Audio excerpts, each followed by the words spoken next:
Why the Second Amendment is Important by Nico Toscano. What is the Second Amendment? The Second Amendment of the United States is the right to keep and bear arms, which was established on December 15, 1791.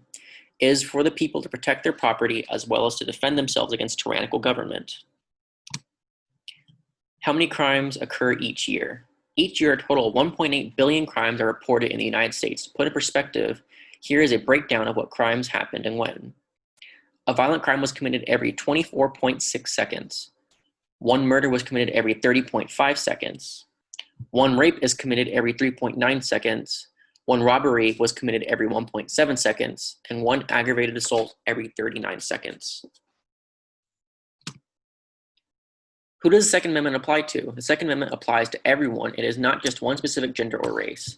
It was established at the time to defend against tyrannical government. Yes, that may seem outdated in the fact that we are currently not under siege by any government, but many people still to this day use the Second Amendment for the fact that they bear arms. Many people use it for the fact of for self-protection from someone trying to get into their private property.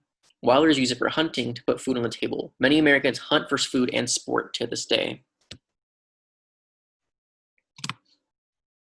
Why is it still important today?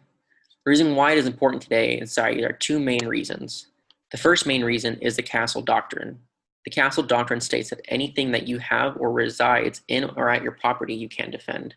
For example, if someone breaks into a house, you have the right to defend your home. Another reason is because of the fact that many Americans still use firearms to put food on their table for their families to this day. Crime statistics now. Over the years, crimes have slowly started to decrease. From the year 2000, we had a record of 1,425,486 crimes committed, compared to the year of 2018, where there was a total of 1,245,065 violent crimes committed. Crime statistics from back then. In the year 1960, the total violent crimes committed was 288,460 compared to the year 1980. A total record of 1,344,520 crimes committed. What changed?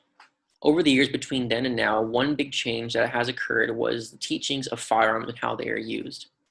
Many people nowadays think that a firearm is used as a toy for fun. In the 1940s and 1960s, they taught a firearm safety class in schools all around the US.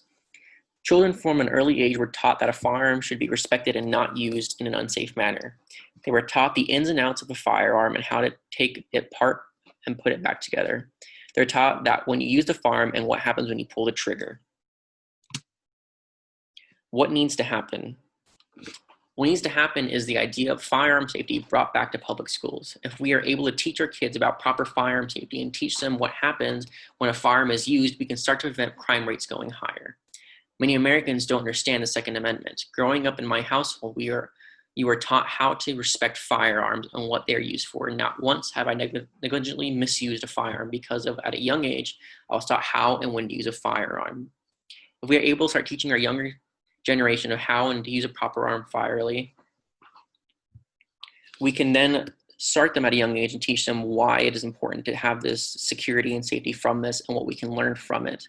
Once we have that, I believe that firearm-related crimes will go down, not from criminals, but in the fact that with the fact of kids knowing how and when to use a firearm, less accidents will happen, and we can start to help the U.S. heal from these related accidents.